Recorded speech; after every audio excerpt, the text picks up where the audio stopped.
Alright, number 21. Educational open doors where none seem to exist. Okay, so if the page before it says part 2, passport to knowledge. So part 1 was kind of like introducing the situation of Mark as a kid, right? And kind of laying out the context of what apartheid in South Africa looked like.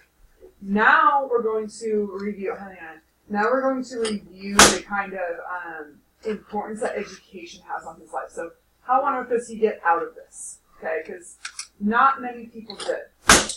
Alright. How many parts are there? 3. When my mother began dropping hints that I would soon be going to school, I vowed never to go because school was a waste of time. She laughed and said, "We'll see, you don't know what you're talking about." My philosophy on school was that of a gang of 10, 11, and 12-year-olds whom I so revered that their every word seemed that of an oracle. These boys had long left their homes, and we were now living in various neighborhood junkyards, making it on their own. They slept in abandoned cars, smoked glue and benzene, ate pilchards and brown bread, sneaked into the white world to caddy, and if unsuccessful, came back to the township to steal beer and soda bottles from Shabeens, or goods from the Indian traders on First Avenue. Their lifestyle was exciting, adventurous, and full of surprises, and I was attracted to it. My mother told me that they were no-gooders, that they would amount to nothing, that I should not associate with them, but I paid no heed. What does she know, I used to tell myself. One thing she did not know was that the gang's way of life had captivated me wholly, particularly their philosophy in school. They hated it and considered an education a waste of time. They, like myself, had grown up in an environment where the value of an education was never emphasized, where the first thing a child learned was not how to read and write and spell, but how to fight and steal and rebel, where the money to send children to school was grossly lacking, for survival was first priority.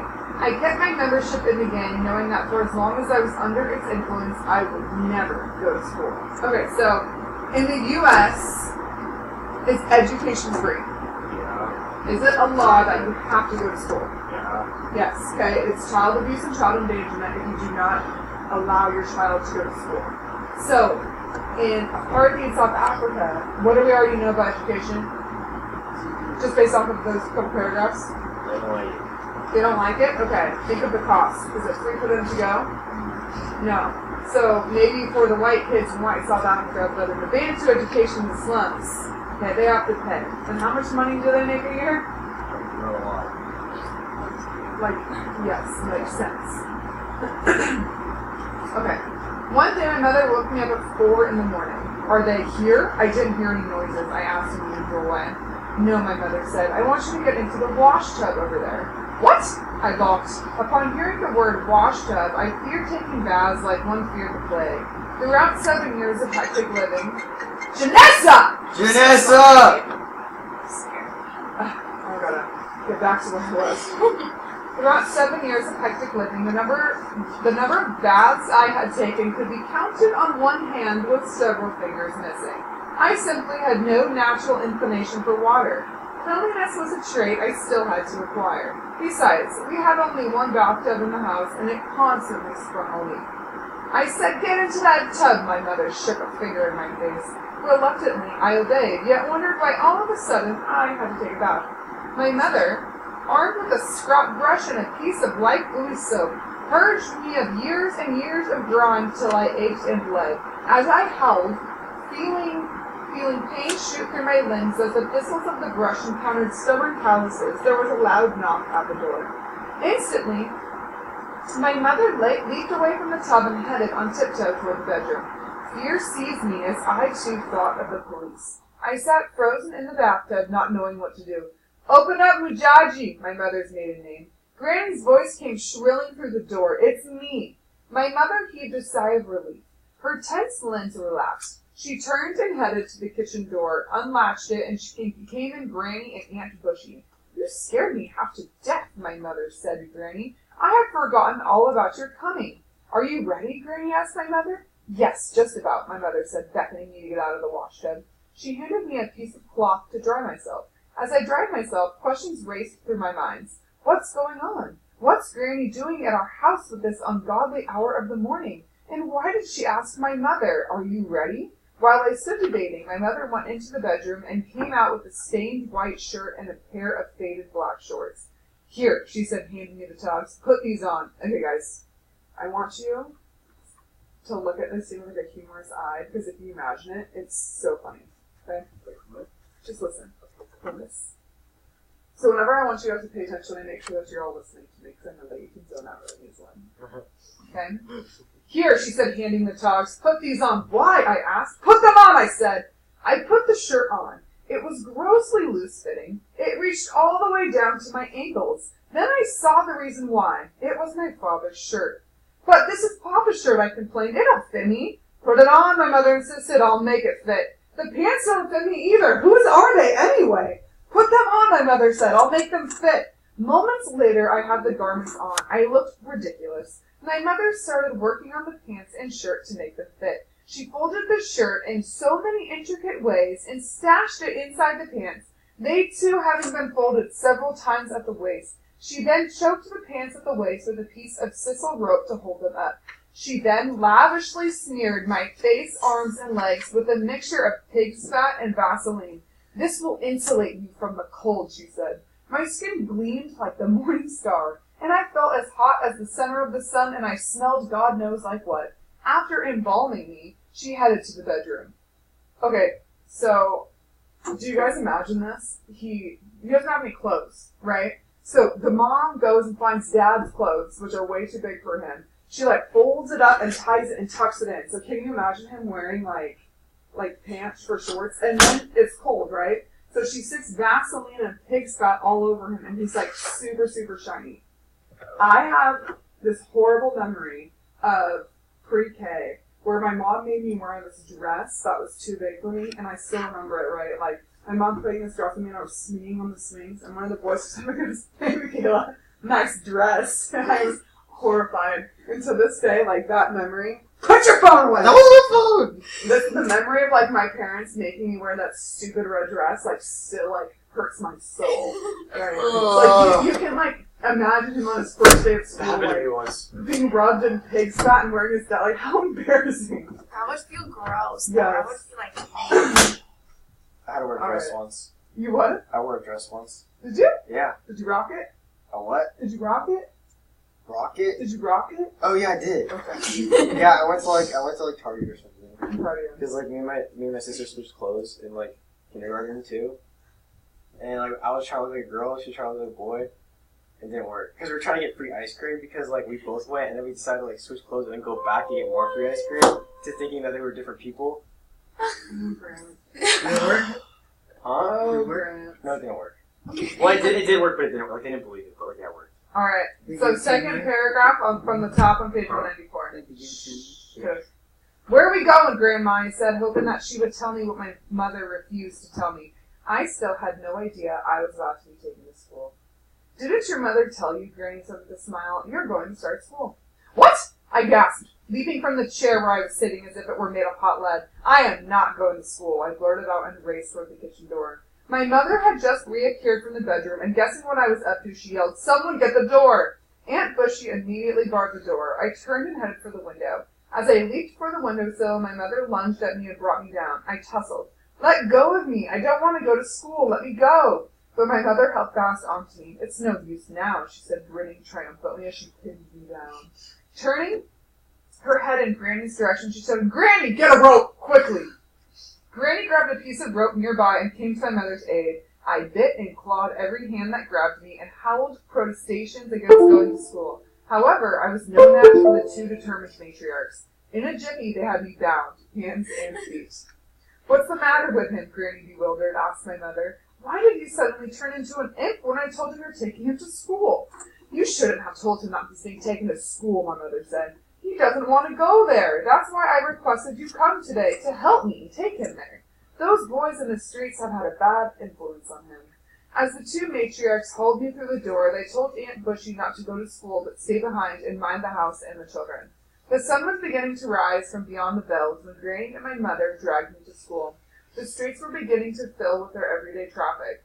Old men and women, wizened, bent, and ragged, were beginning their rambling. Workless men and women were beginning to assemble in their usual coteries and head for shebeens in the backyards, where they discussed how they escaped the morning pasquerades and contemplated the conditions of life amidst intense beer drinking and vacant, uneasy laughter. Young boys and girls, some as young as myself, were beginning their aimless wanderings along the narrow, dusty streets in the search of food, carrying howling infants piggyback. As we went along some of the streets, boys and girls who shared the same fears about school as I were making their feelings known in a variety of ways. They were howling their protests and trying to escape. A few managed to break loose and make mad dash for freedom, only to be recaptured in no time, admonished or whipped, or both, and ordered to march again. As we made a turn into 16th Avenue, the street leading to the tribal school I was being taken to, a short, chubby black woman came along from the opposite direction. She had a scuttle overflowing with coal on her dope-covered or cloth-covered head. An infant, bawling deafeningly, was loosely swathed with a piece of sheepskin onto her back. Following closely behind the woman and picking up pieces of coal as they fell from the scuttle and placing them in a small plastic bag was a half-naked, pot-bellied, and thumb-sucking boy of about 4. The woman stopped abreast. For some reason, we stopped too. I wish I had done the same to my oldest son, the strange woman said in a regretful voice, gazing at me. I was confounded by her stopping and offering her unsolicited opinion.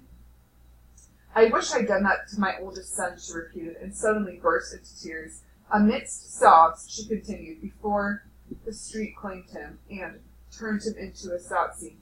Granny and my mother offered consolatory remarks to the strange woman.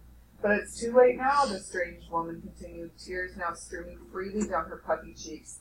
She made no attempt to dry them. It's too late now, she said for the second time.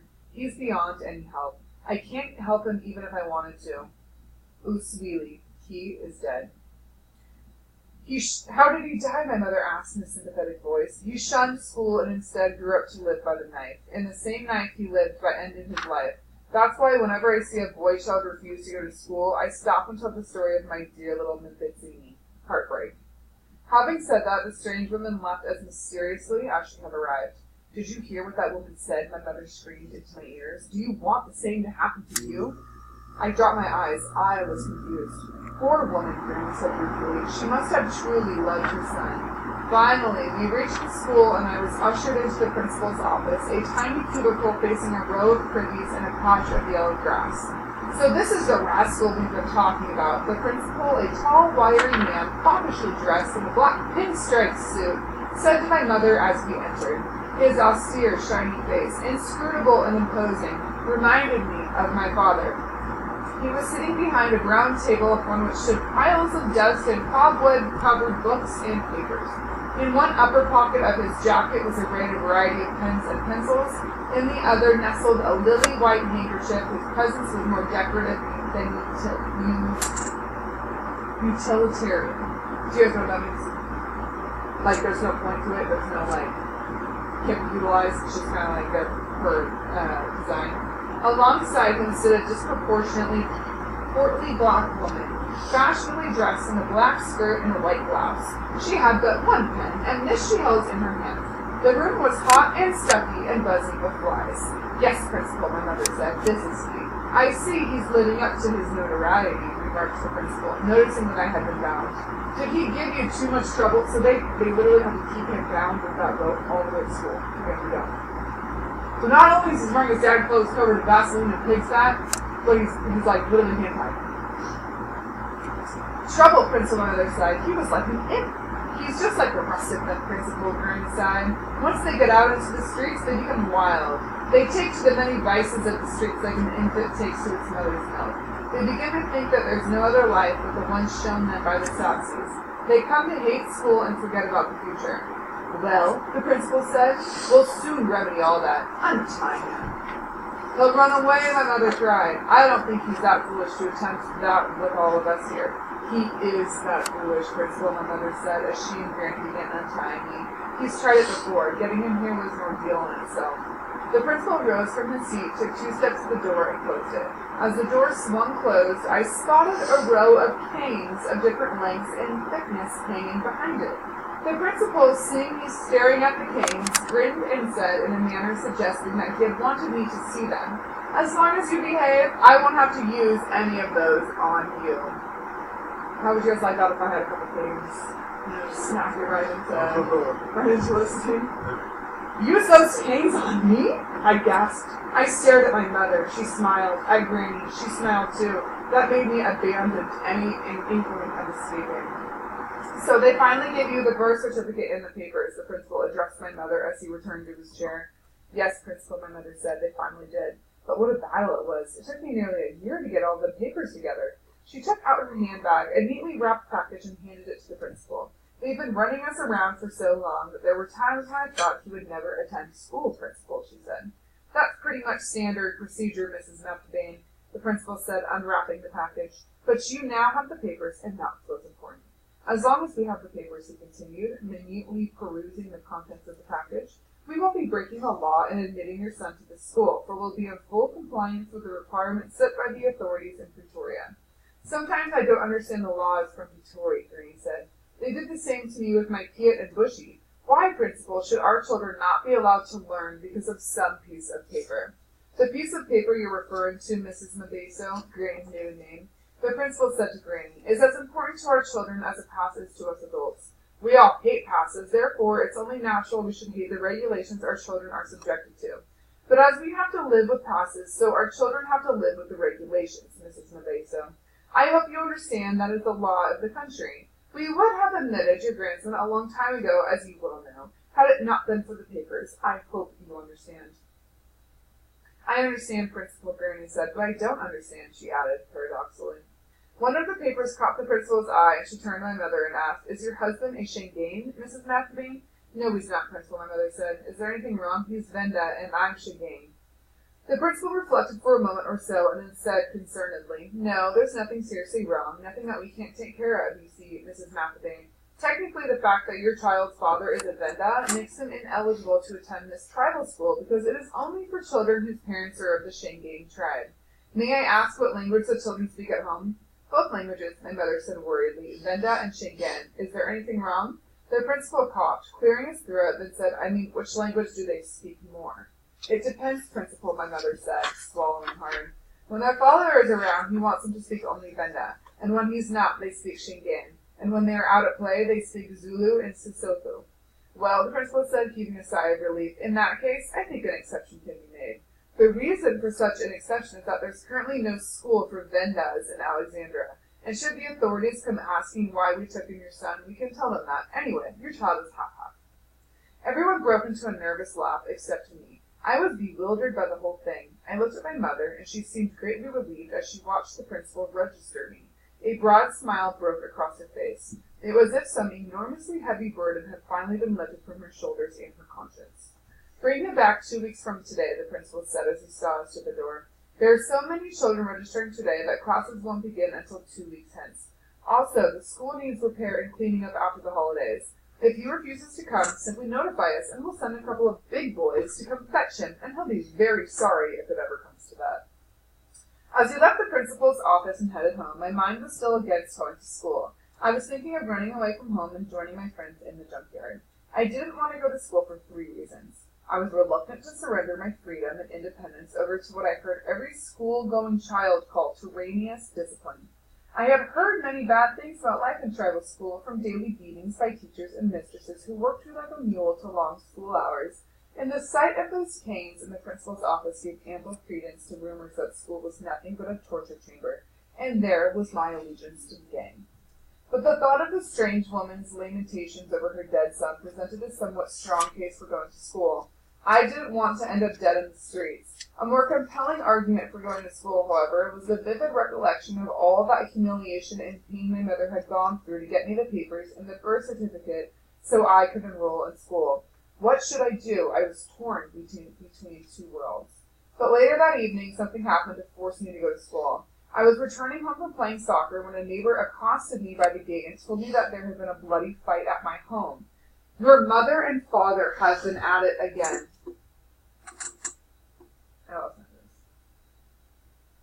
Got it. The neighbor, a woman said, and your mother left. I was stunned. Was she hurt badly? A little bit, the woman said, but she'll be all right. We took her to your grandma's place.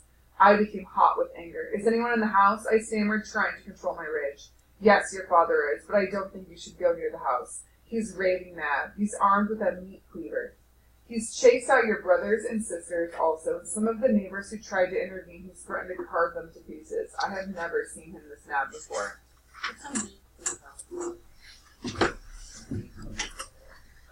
Cleaver man. No. Close.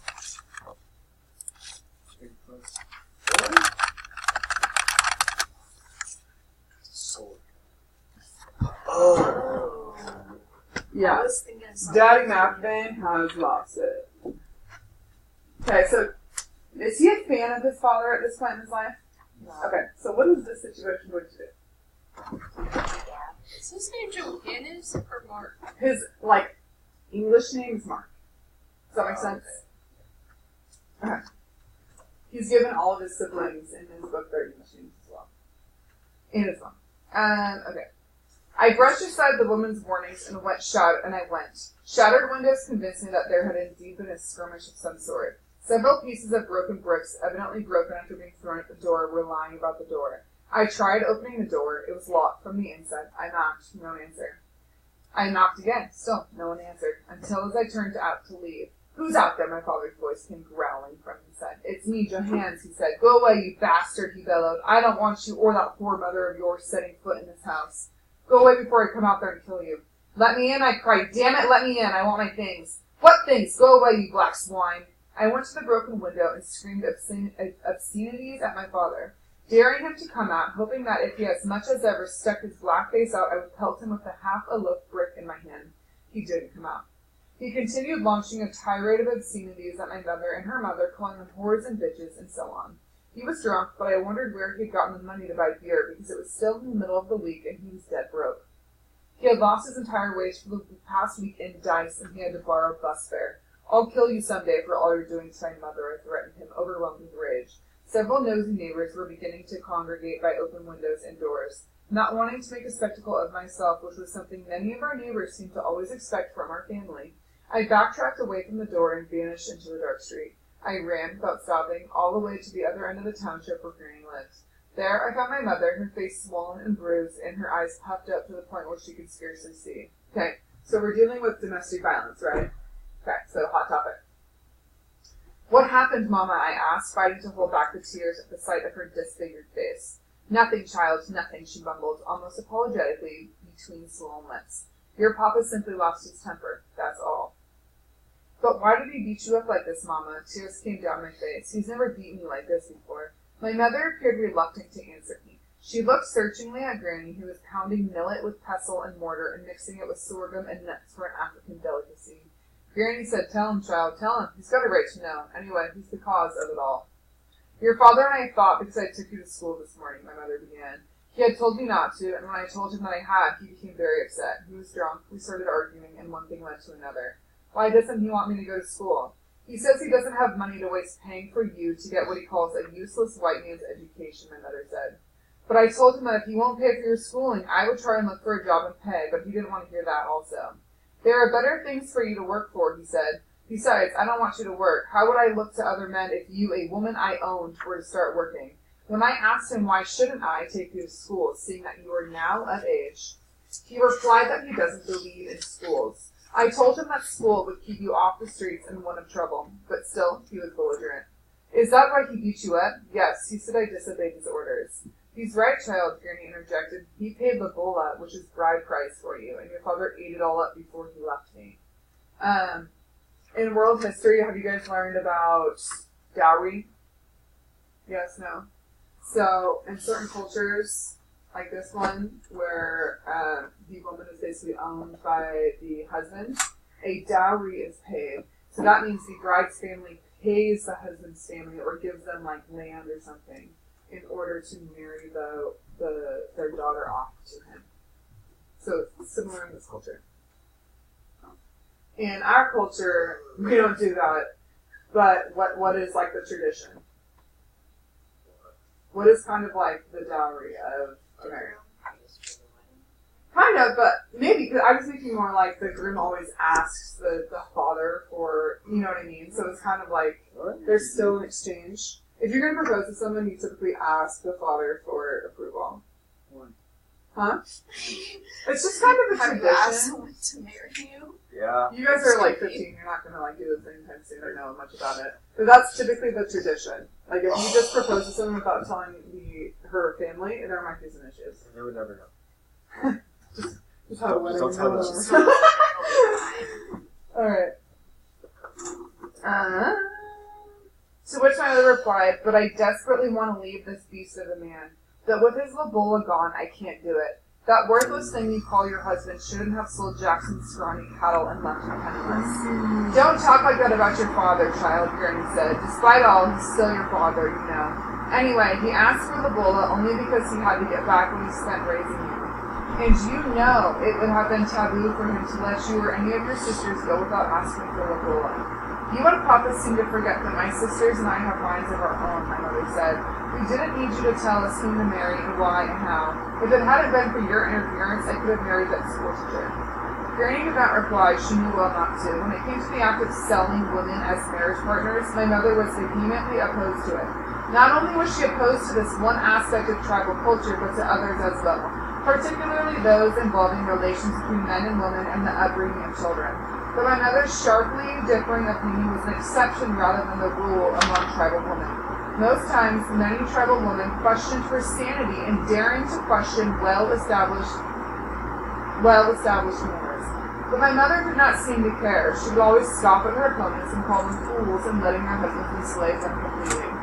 Though I disliked school largely because I knew nothing about what actually went on there, and the little I knew had painted a dreadful picture, the fact that a father would not want his son to go to school, especially a father who didn't go to school, seemed hard to understand. Why do you want me to go to school, Mama? I asked, hoping that she might somehow clear up some of the confusion that was building in my mind. I want you to have a future, child, my mother said. And contrary to what your father says, school is the only means to a future. I don't want you growing up to be like your father. How harsh is that? Yeah, pretty harsh. The latter statement hit me like a bolt of lightning. It just about shattered every defense mechanism and every pretext I had against going to school. Your father didn't go to school, she continued, dabbing her puffed eyes to reduce the swelling with a piece of cloth dipped in warm water. That's why he's doing some of the bad things he's doing, things like drinking, gambling, and neglecting his family. He didn't learn how to read and write, therefore he can't find a decent job. Lack of any education has narrowly focused his life. He sees nothing beyond himself. He still thinks in the old tribal way and still believes that things should be as they were back in the old days when he was growing up as a tribal boy in Louis Tree Sharp. Though he's my husband and your father, he doesn't see any of that. Why didn't he go to school, Mama? He refused to go to school because his father led him to believe that an education was a tool through which white people were going to take things away from him, like they did black people in the old days. And that a white man's education was worthless insofar as black people were concerned because it prepared them for jobs they can't have. But I know it isn't totally so, child, because times have changed somewhat. Though our lot isn't any better today, and education will get you a decent job. If you can read or write, you'll be better off than those of us who can't. Take my situation. I can't find a job because I don't have papers. And I can't get papers because white people mainly want to register people who can read and write. But I want things to be different for you, child, for you and your brother and sisters. I want you to go to school because I believe that an education is the key you need to open up a new world and a new life for yourself. A world and life different and a new life for yourself, a world and life different from that of either your father's or mine. It is the only key that can do that, and only those who seek it earnestly and perseveringly will get anywhere in the white man's world. Education will open doors where none seem to exist. It'll make people talk to you, listen to you, and help you. People who otherwise wouldn't bother. It will make you soar like a bird, lifting up into the endless blue sky, and leave poverty, hunger, and suffering behind. It'll teach you to learn to embrace what's good and shun what's bad in the world. Above all, it'll make you a somebody in this world. It'll make you grow up to be a good and proud person. That's why I want you to go to school, child, so that education can do all that for you. A long, awkward silence followed, during which I reflected upon the significance of my mother's lengthy speech. I looked at my mother. She looked at me. Finally, I asked, "How come you know so much about school, Mama? You didn't go to school, did you?" "No, child," my mother replied. "Just like your father, I never went to school." For the second time that evening, a mere statement of fact had a thunderous impact on me. All the confusion I had about school seemed to leave my mind like darkness giving way to light, and what had previously been a dark, yawning void in my mind was suddenly transformed into a beacon of light that began to grow larger and larger until it had blotted out all the blackness. That beacon of light seemed to reveal things and facts which, though they must have always existed in me, I hadn't been aware of up until now. But unlike your father, my mother went on, I've always wanted to go to school but couldn't because my father, under the sway of tribal traditions, thought it unnecessary to educate females. That's why I so much want you to go, child, for if you do, I know that someday I too would come to go, old as I would be then. Promise me, therefore, that no matter what you'll do, go back to school. And I in turn promise that I'll do everything in my power to keep you there. With tears streaming down my cheeks and falling upon my mother's bosom, I promised her that I would go to school forever. That night, at 7.5 years of my life, the battle lines in my family were drawn.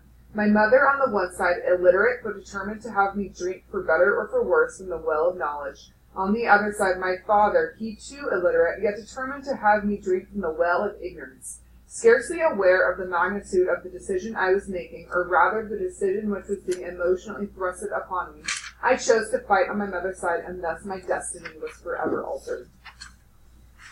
Alright. Yeah, that's yourself here. Alright, so do you guys see where his strive to be different kind of started? His dad. He hated his dad so freaking much, right? That he's like, I'm going to do everything on how I'm not to be like my dad. So chapter 22. 2 weeks later, on a Monday in early February, I had my first full day at school. It turned out to be such a nightmare that had I not made the solemn pledge to my mother that I would go to school till kingdom comes, I would not have returned for another day. The day began at 6 a.m. as my mother and granny left me at the school's entrance gates. 6 a.m.? Oh! Since the fight between my parents, my mother and the children had been staying at Granny's until, according to tribal custom, penance had been done on my mother's behalf by Granny and a group of elders so that my father could accept her back. How funny is that? Granny went off to her gardening job in the white suburbs, and my mother took off to hunt for a job at the Indian marketplace so she could finance my schooling in light of my father's refusal to assume the responsibility. Do good now, they both said before departing. Don't be afraid. Even if anything bad happens, don't be alarmed. Remember, it's only your first day.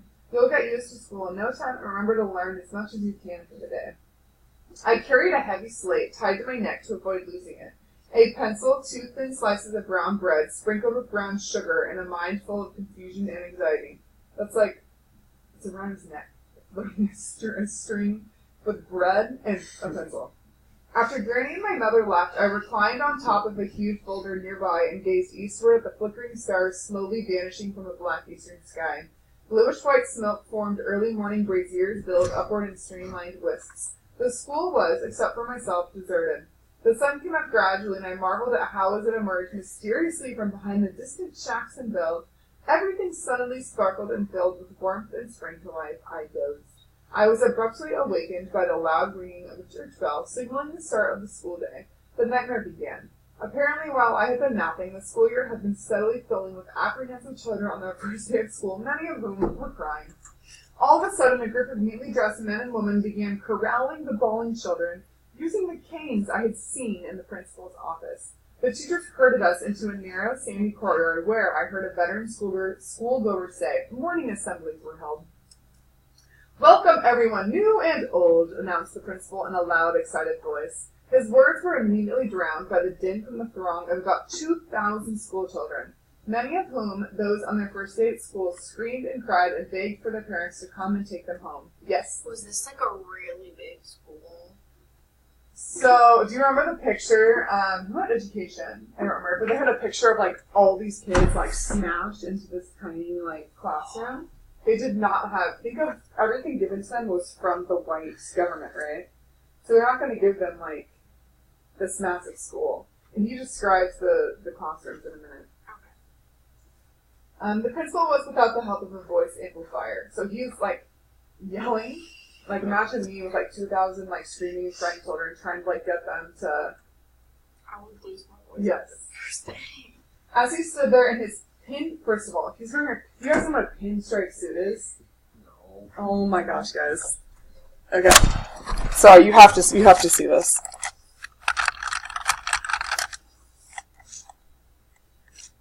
So he is wearing something like this. He's like a gangster in the 20s. Okay. Principal day would be so cool. Yes. Yeah, that would happen. Alright. So as he stood there in his pinstripe suit upon a makeshift podium overlooking the courtyard, he kept on brandishing his cane to demand silence. Immediately behind him at the bottom of the steps, teachers stood in rows. We were so tightly packed into that narrow courtyard that some children fainted from excessive heat and stuffiness. There were no nurses, so the few teachers who patrolled the columns attempting to maintain order, along with several older schoolgirls, attended to the fainted victims. I stood in the front row with children so young that had there been enough kindergartens in Alexandria and lacked to be able to afford them, I would have been one of the few remaining in the row. Many of the toddlers screamed that they were hungry, dizzy, and wanted their mothers to come and take them home. The name of our school is Beauvais Community School, shouted the principal, trying his best to raise his voice above the storm of noise. I and the people you see behind me, he pointed at the teachers with his cane, are here to see to it that you get a little Bantu education inside those waterlogged schools of yours. Most of you are obviously too young to understand what an education is, but I hope you'll be around long enough to find out. Listen carefully now to the rest of what I have to say, for attentive listening will, as from now on, mean the difference between this. He waved his cane, and that, he pointed at a teacher with a fake smile. As he rattled on for more than an hour, during which time about half a dozen children fainted and were revived, some only to faint again, he drew serious attention to the following. We should have respect for him and all teachers. All newcomers should memorize as soon as possible several special hymns, the Lord's Prayer, and several passages in the Bible, to be sung and recited during morning assembly and at dismissal in the afternoon. We should remind our mothers to be prompt in buying us books and a uniform and other school paraphernalia. Most important, we should remind them to pay each quarter's school fees ahead of time. We shouldn't be alarmed to see him or one of his staff whip some of us, for such was the rule of the school, to punish those who broke school rules. Some of us children, due to a chronic shortage of buildings, desks, blackboards, and benches, would have to be relocated in shacks down by the river. No lateness would be tolerated, whether in the morning for assembly or at lunch. Any latecomer would be subjected to whipping. Riley Pratt, dude, began whipped all over the place. How late you are. Every child enrolled at the school should attempt to learn whatever he or she could for us and our peers at other tribal schools, was embodied the hope for a meaningful future for black people. We should not be terrified when occasionally we saw white people about the school, for they would not eat with us. For they would not eat us. I'm sorry, not eat them. The school's only medium of instruction was Sangha. Therefore, anyone speaking any other language had better leave before it was too late.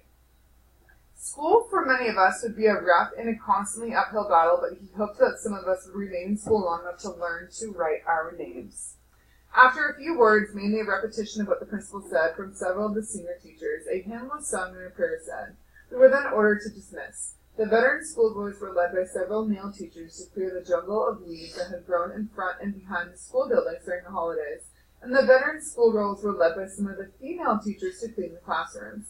All the newcomers were herded into a big church hall. More than 200 screaming, sobbing, trembling, and confused children jammed the badly ventilated hall, and for lack of enough benches, most of us stood up like bristles.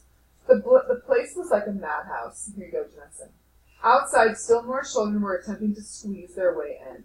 Having been in the first wave of school children flooding the hall, I found myself in front of the blackboard. The bedlam continued for some time, till a young girl, who couldn't have been more than 16, appeared at the door and attempted to jostle her way through the jungle of screaming black children to the front of the hall. But the jungle was impenetrable. Somehow, after much effort, she finally managed to push, claw, elbow, and kick her way through to the front. My impression of her as she made her way to the front of the hall was this. Here is some young girl who has to take her little brother or sister away. Not only was I shocked when it turned out she was to be our teacher, but there and then I instinctively knew that whatever the principles of proper teaching were, she did not possess them. Good morning, children, she said in a soft, timid voice, mopping her sweaty brow with the sleeve of her faded blouse. Her words were immediately swallowed up by pandemonium. She seemed so fatigued and so unprepared to handle what was going on that she became increasingly flustered and angry when no one paid attention to her. Sit down, please, she sighed despairingly. She should not have said that, for no sooner had she finished uttering the sentence that everywhere children began fighting each other for the right to sit on the handful of rickety benches about the hall. I punched a boy in the nose for having the audacity to contest a sitting spot with me. Stop fighting and sit down quietly, please, the young girl begged, to be paid no heed. I punched another boy for trying to push me off the bench. Stop fighting and sit down, she screamed. The fighting stopped. Many of the children who had lost the right to sit on the benches resigned themselves to sitting on the cold cement floor. I'm your teacher, the young girl groped for words, seemingly not knowing what to do or where to begin. My name is Miss Fifu. I'll be your teacher for substandard A. Please listen to me, she begged for attention, but no one gave it to her. Listen to me, she screamed, expecting everyone to listen. Instead, all hell broke loose. Everywhere, children screamed and cried. This made her scream even louder, but her screams proved useless, as she still was unable to gain the attention of a single child. As the disorderliness continued becoming, it seemed too much for her to handle. She broke down and became downright hostile. She slapped children and screamed obscenities at them. Suddenly she grabbed a long, thick cane from behind the blackboard and began using it. I left the bench and stole into a corner, afraid that, considering how indiscriminately she was using it, she might turn on me. In those few moments that she went on a rampage, my dread for school increased 1,000-fold, and I swore that despite the pledge I had made to my mother, I would never be mad. The vicious circle of screaming, beating, continued until the principal, whose office adjoined the hall, came in. Okay, guys. It's your first day of school. Okay? You're crammed in this hall with thousands of little kids. Okay? You're punching people for trying to get you out of your seat. All of a sudden, your 16-year-old teacher grabs a cane and starts just beating the heck out of kids. Like, are you imagining this mayhem? Okay, so the principal's like, what the heck's going on here? The principal comes in. Stop that ruckus, he railed, brandishing his own cane. What's going on here? Why are there so many of them in here? How many shifts are here? He asked the teacher. I don't know, replied the young girl. Have they been divided into shifts yet, sir? Yes, what did you think? The young girl turned and faced all of us. All those supposed to be attending the 11 o'clock shift instead of the 8 o'clock one, please step outside. Don't please them, cried the principal as he descended on us with the cane. Out, out, out, he screamed as he lammed children on the head. I wasn't in the 11 o'clock shift, but I was more than happy to leave. We were told to wait outside the schoolyard until the church bell rang at 11. Then and only then should we re-enter the classrooms. I was told to come back to the same hall, and I shook with dread. I longed to run away, never to set foot inside a classroom again. When the church bell rang at 11, I went back to the torture chamber. I was hungry, wilted, and disillusioned about the idea of school. I found it hard to concentrate. Whenever I talked, my voice came out sapless. Our teacher was again the young girl. Say A, E, I, O, U. After me, she ordered with her big mouth wide open like a hippopotamus. Everyone started yapping incoherently. We spent a third of the class learning A-E-I-O-U's, a third learning how to count to 20 in Sangha, and a third how to sit and stand upon command. At 2:30, the church bell rang for recess, and everyone fled the room. On the way home, I overheard some children vow never to return. Others vowed to relate to their parents the day's atrocities. At home, my mother told me that I should keep on going to school despite the beating. As long as you learn something, she just has it's worth it. So, one thing about this book, now that we've gotten past the first part, which is like really rough to read, it's really funny. Like, everything that he kind of is like reflecting on, it's hilarious. Like, just like it's so comical. So throughout, while it's kind of rough, look for the humor because it's pretty funny if you're looking for it. Okay, chapter 23. My attitude towards school grew more ambivalent. On the one hand, I dreaded the whipping the teachers meted out without exception, day in and day out, to all who violated the school's strict code of discipline. I was often a victim of such punishment, usually for such things as lack of a school uniform, having long nails, uncombed hair, lack of primers, failing dictation, failure to pay school fees on time, and a boy image. So he's getting beat because his mom can't afford to pay his school fees. I want you to think about that. So the kid, the 7-year-old kid, is getting beaten because his parents aren't paying their fees on time. Also, I was punished for carrying on cross conversations when the teacher was busy writing things on the blackboard, or for having my name on the noisemakers list, a list compiled by the class perfect, the most hated fellow in class, whenever the teacher temporarily left the classroom. Oh, snitches. Further, there was punishment for being lackadaisical during choir rehearsals and morning drills. I would often be so hungry in the morning that I could not drill, and I would be so fatigued by the end of the day that I could not sing.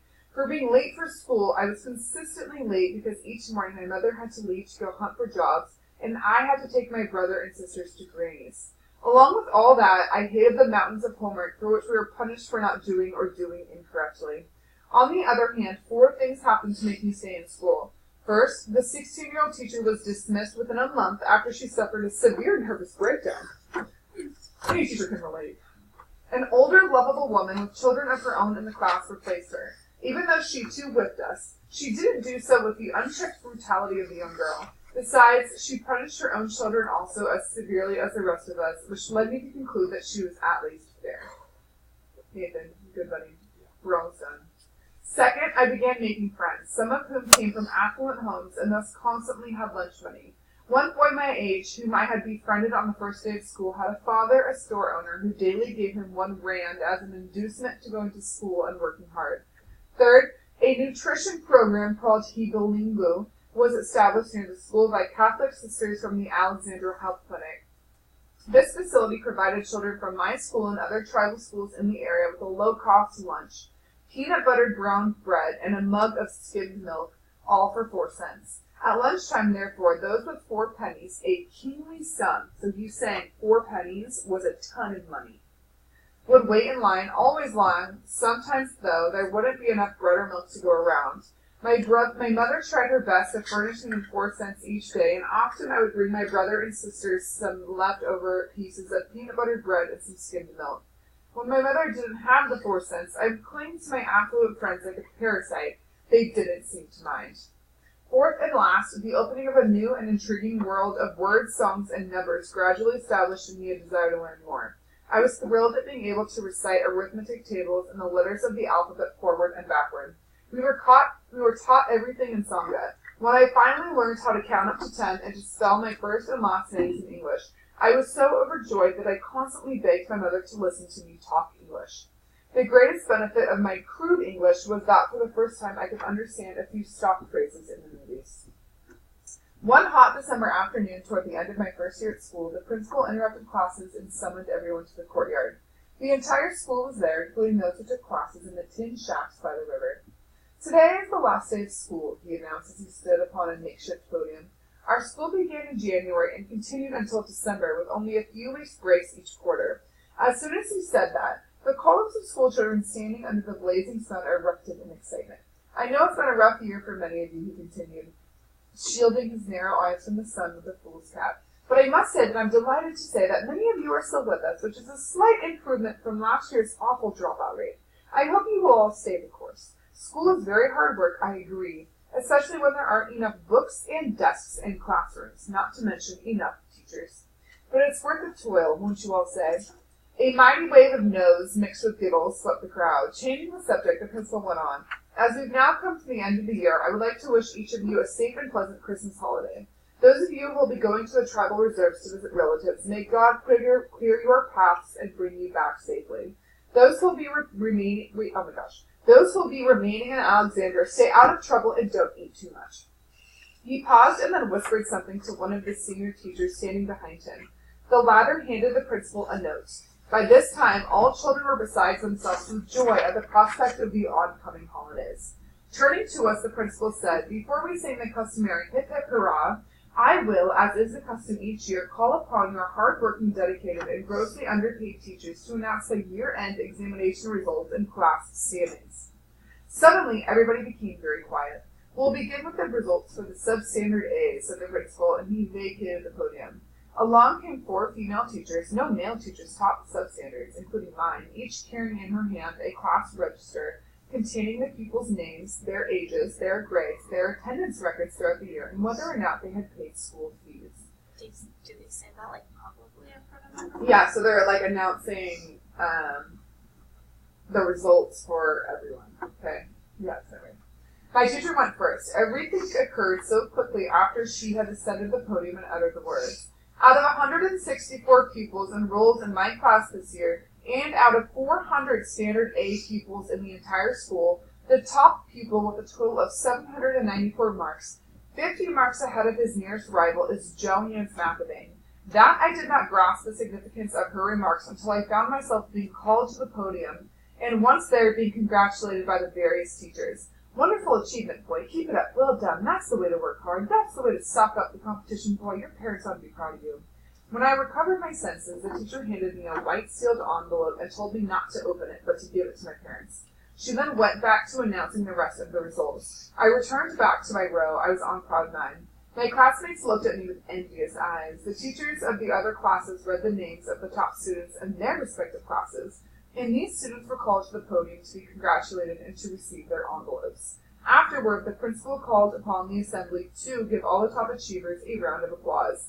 Then, breviary in hand, one of the female teachers led us in singing hymns and reciting psalms.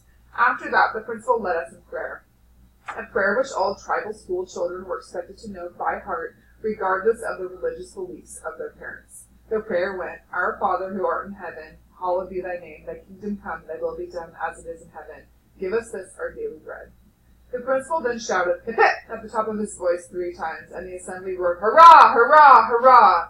Thereafter, he again wished everyone happy holidays, and the following perennial closing hymn was sung. God be with you till we meet again. By his counsels God uphold you, his sleep securely fold you. God be with you till we meet again. The assembly was ordered dismissed. Some of the students who had been around the school longer and had caught the full spirit by the end of the year festivities hugged and kissed and shook hands with each other. Some even cried. I felt a slight sadness at the thought of not seeing my friends for 2 months the length of the Christmas holidays. That night, my mother, upon hearing the news that I had come out number 1 in my class, hugged and kissed me so many times and made me so many promises. Before the night was over, the yard was buzzing with news of a teacher-to-be at the McNamara's household. Granny was told the good news, and she promised me many things. I felt happy and proud. I even began to like school.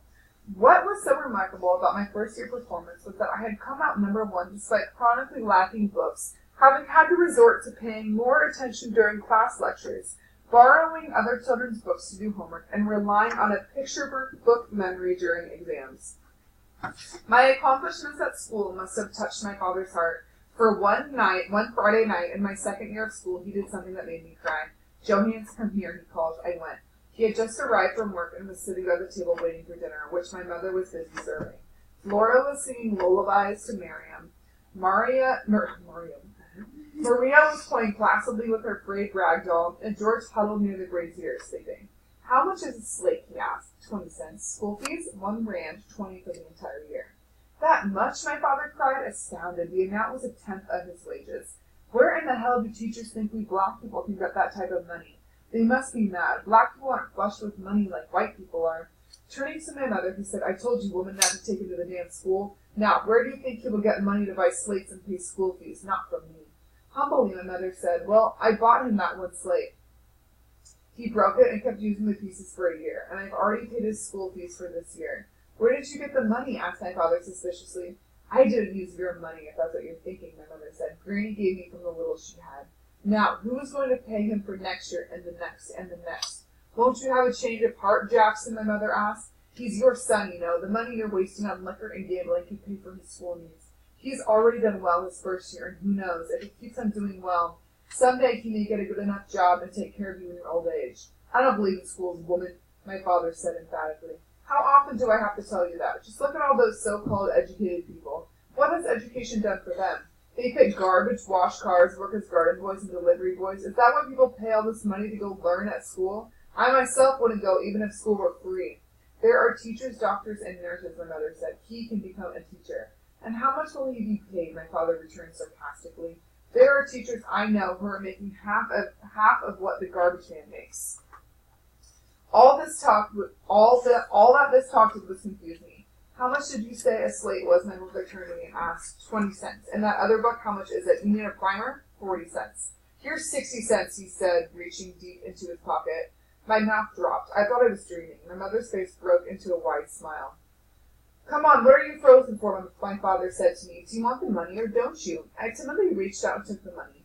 Tears stood in my eyes. I wanted to kiss him, fall on my knees, and worship him, do anything to show him how thankful I was. Say thanks to your father, my mother said. Thanks, Papa, I said in a trembling voice.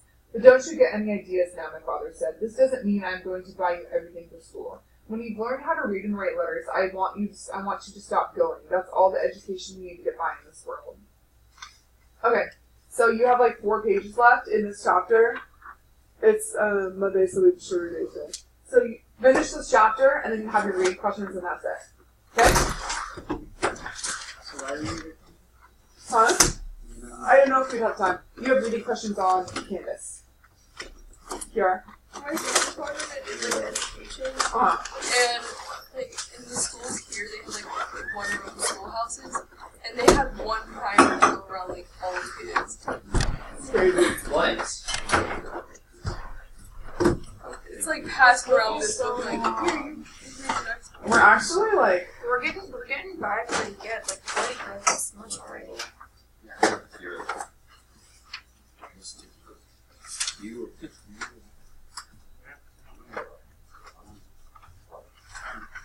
What are the 5 that have like 14 chapters?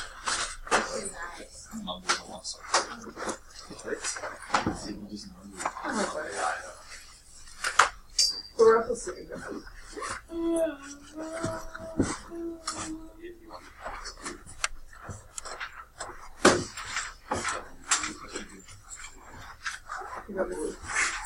Alright, you guys can go. Oh yeah. Mondays, man. I was kind of puzzled.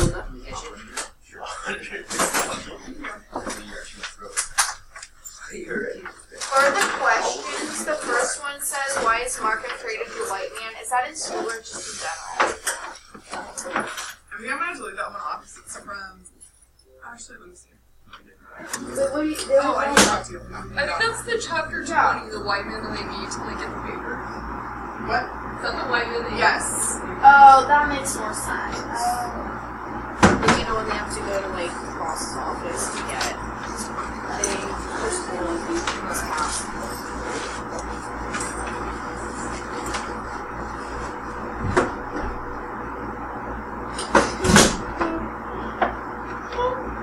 So that was in chapter 20. Yes. Thank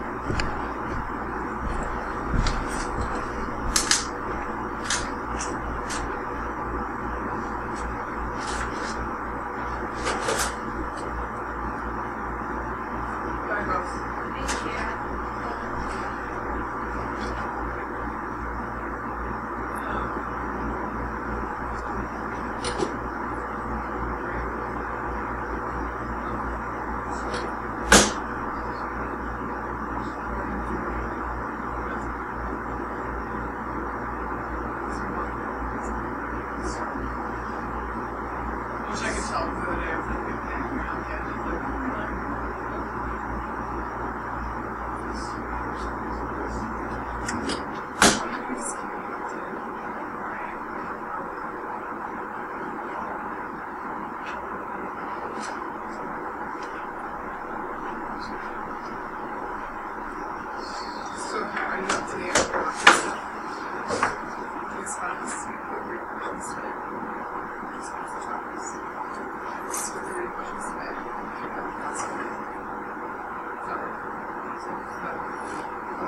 Go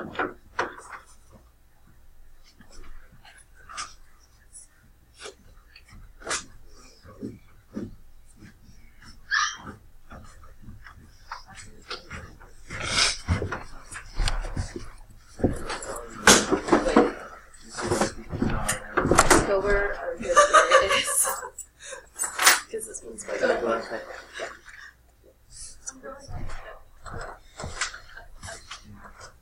You need to be back in 10 minutes, Johnny. So,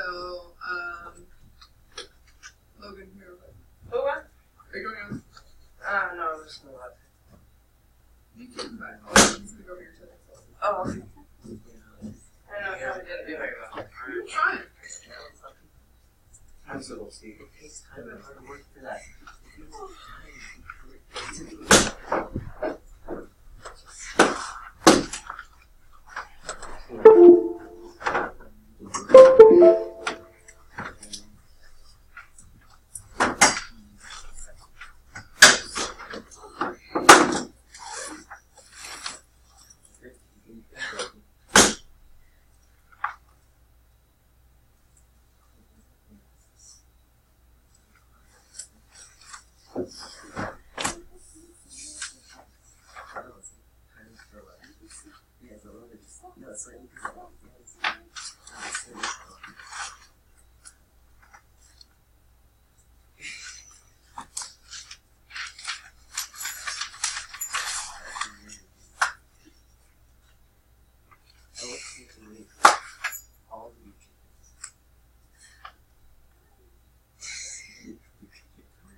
The way you're laughing at chickens.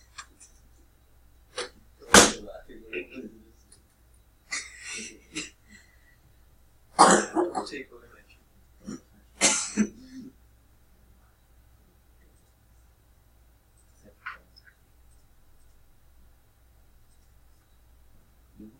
You will let those ones die.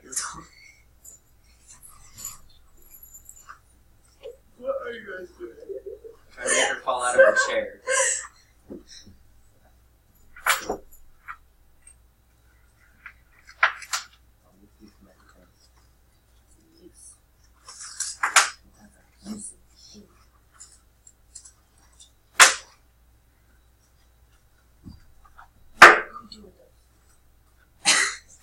What'd you do with this?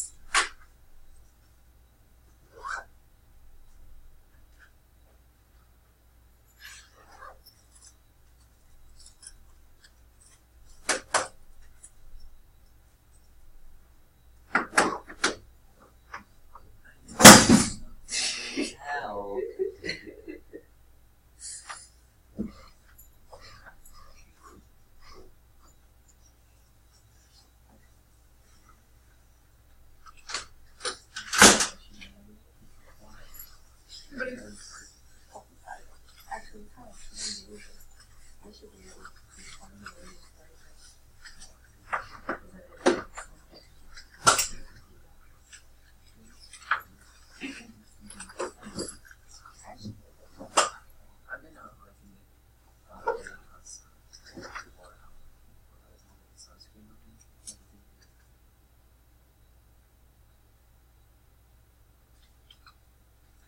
I didn't even use like super heavy duty I didn't even use heavy grease like freaking that weird cream stuff. I just use a spray. What can I do?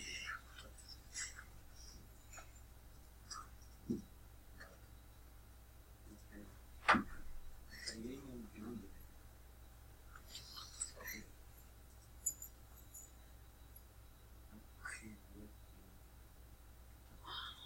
Throw a hammer at you.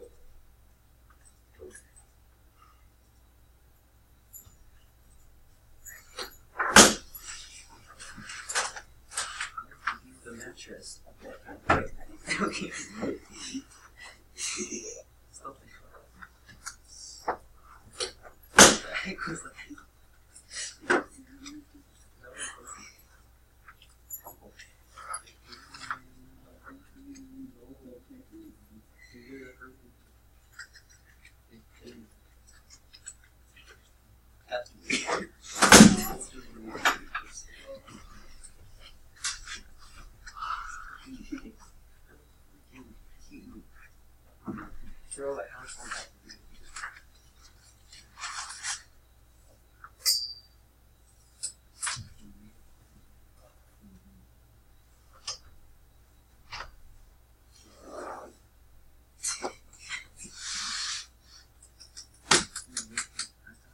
get in from the computer.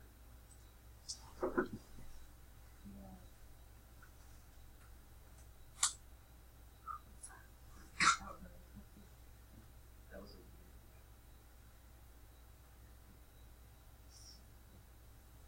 Why did you use the math book? I just here. A math book? Yeah. Those things are big. I'll be an encyclopedia. A math book. Those things are big too.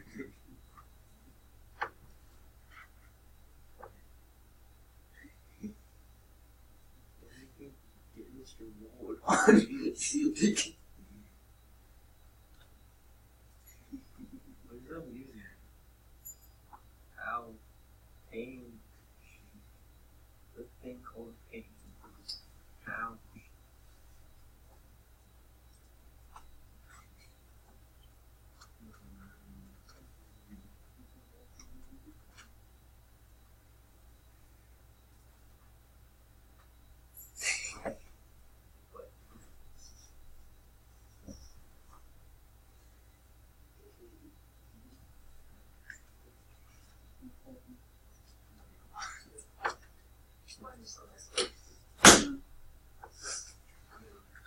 Good, how are you?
How's it going, partner?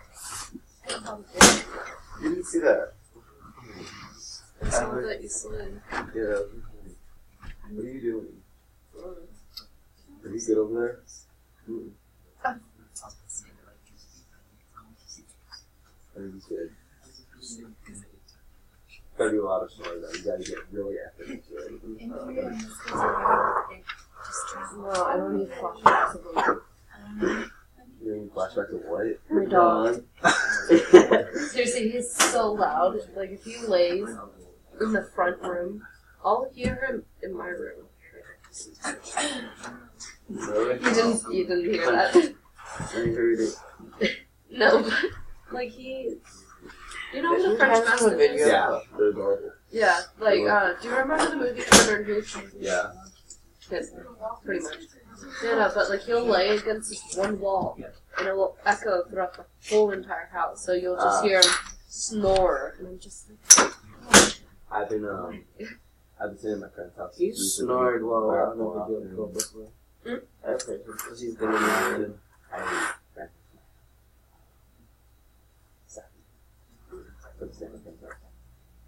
They're cool in the hospital. She's not understanding, obviously. Because whenever I stay there, because the girl, you know, she's dad always stays basically sleeping where I am. Like I sleep right here, he's down here sleeping on the couch. So he was like also especially when he's drunk. He's like old.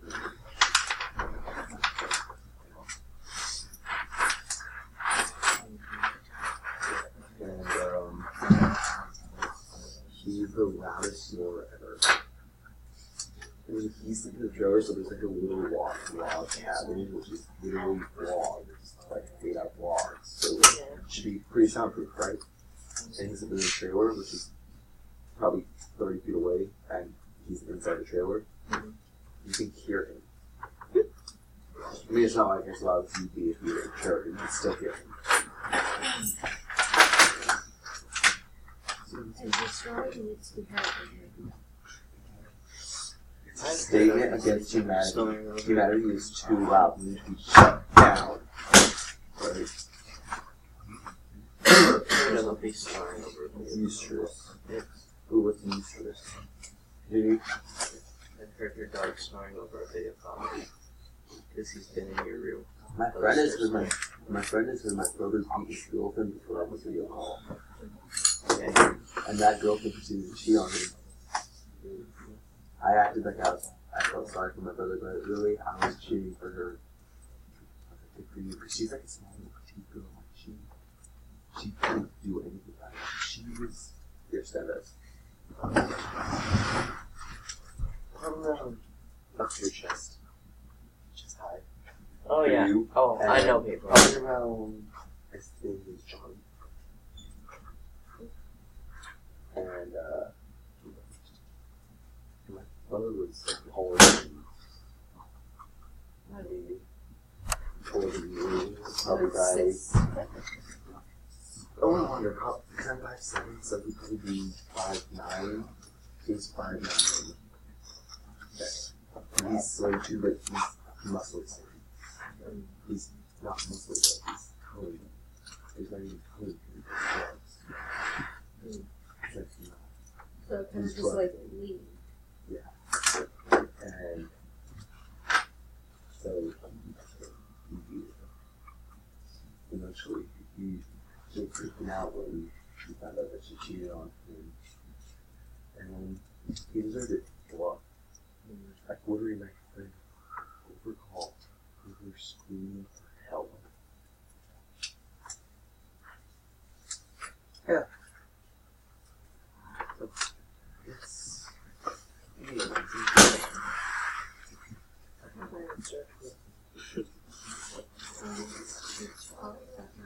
yeah. Anyways, what was that thing there? Eustress. Modern and almost like that's a big for the experience. Oh. know that part.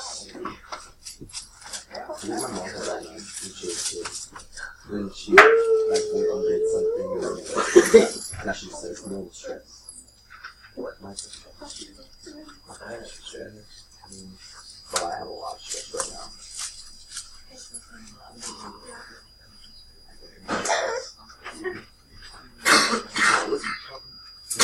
Weirdest sound I've ever heard in my life. My costume. You hear that? Okay. Okay. I thought that was what you wanted to say. Did you hear the ringing? Oh wait, I thought that was just reactionary. Yeah, me too. Well, maybe you something. Like at the same time.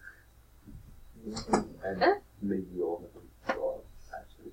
When we all have tonight, it's I never hear a perfect sound. Always. Yeah. You're like broken my ears.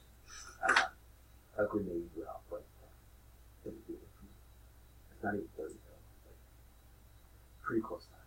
Enough to not get badly damaged, but enough to screw my hands. Because when I was younger, I had these. If you listen to music very loud, drums, but all that loud stuff. Oh, yeah. That's why I have to listen to that. That's why I used to just like 3 glasses. My mom would look at me and say, "Why are you blasting music?" And I'm like, "It's barely playing. It's like a half volume on these massive speakers." And I asked you to go like this. Ooh, hello. My brother, though, he's hoarse. He doesn't even have anything that wrong. He's here because he has the glasses to his house. You can hear them all the way outside. I've done it. I Yeah, can like- figure out how to shake it. We have like thick walls that are like this thick, right? You know, but thick walls, solid. You can figure it outside. And it's not even easy to like move that. Not even move that. It's like considered good. Like not actually. It's like that. Well, I'll figure out how to shake it. Literally, I have to Wow. just vibrate. It was just my last relationship. What? Well, actually, doesn't have to say that. Hey, bud, I gotta make it. At least look like door. Actually, that's what I did some free time. It's probably a good idea.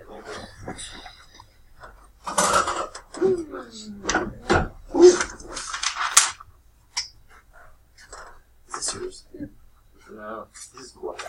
Space is cool. That was from one of the science classes last term. Maybe your science. No. Oh. You guys need me help with that? I'm just like really In like 5 minutes, can I go up to Mr. Wall City and unlock the CST? Sure. Maybe a little longer. Do actually do this.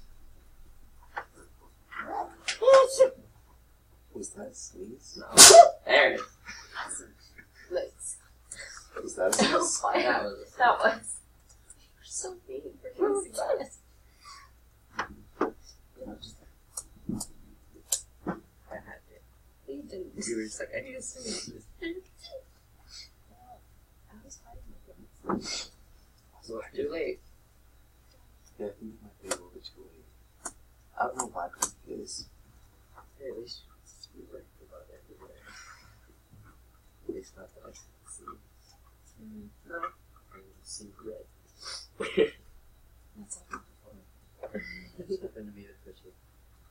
What do you know? So the next sleep visit.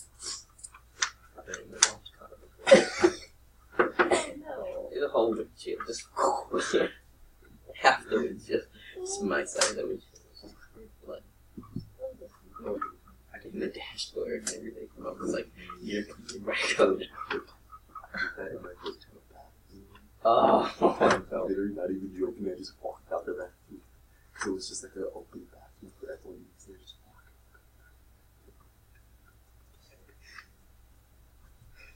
I did like one. I was like, sorry, mom. Oh. Just just normal sneeze and I had that same thing, it was just clear. All over the windshield, like, that was how it was like everybody, you know, like, I hear this sneeze tomorrow, it's just like,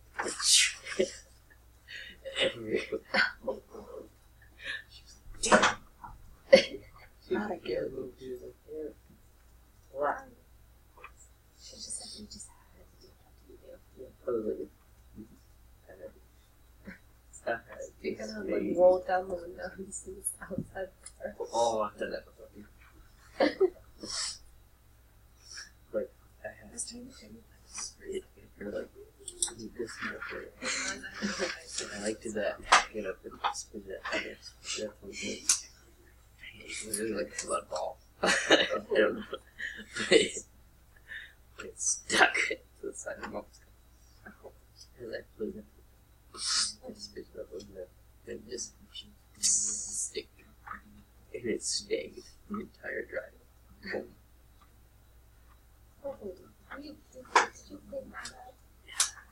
Eventually, it was like dried on because of the sneeze, so. Yeah, I know.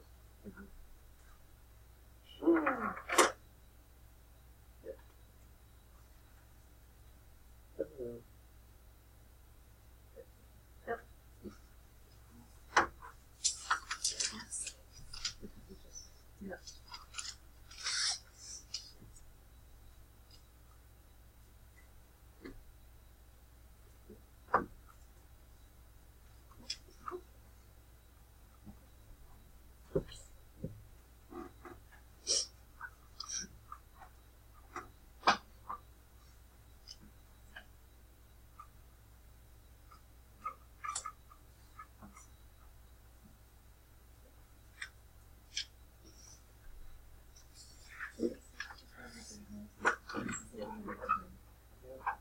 And I was like, you're not pale, so do that. No.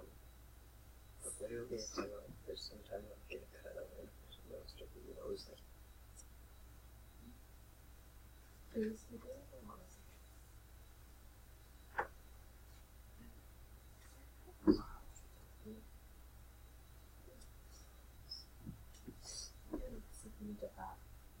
just,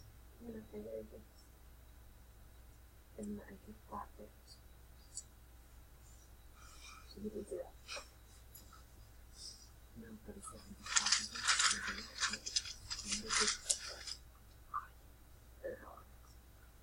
did you just keep that there? Well, like from time to time. Oh. Yeah, but it's like, it got so bad that it's like after we got out, like it just kind of started. So it's just like, oops. Well, yeah, like if it like, clear. I had that here when this one. I had it going down my face and it just went into that. I was just like, it just tastes good. It was like,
You're just like, no.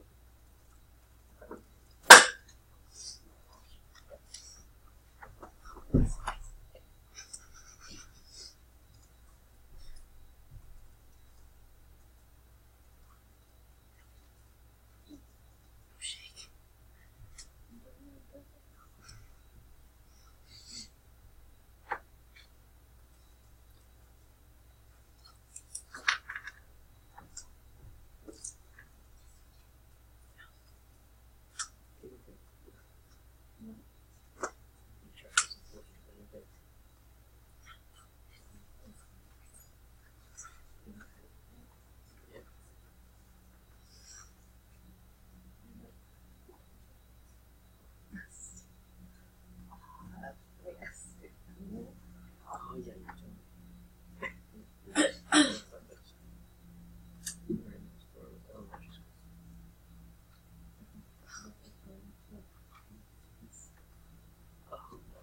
Yeah. What? Yes.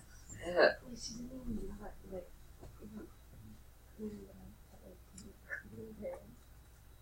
and she like this, and then I kind of just looked at her and I was like, you good? And she's like,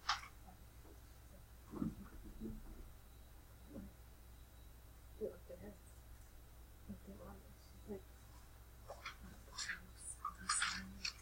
I was like, is that what it is? And she's like, and she like, she knew that sound, I was like, she's like, she's like, it's like this. And she's like, just watch. Watch.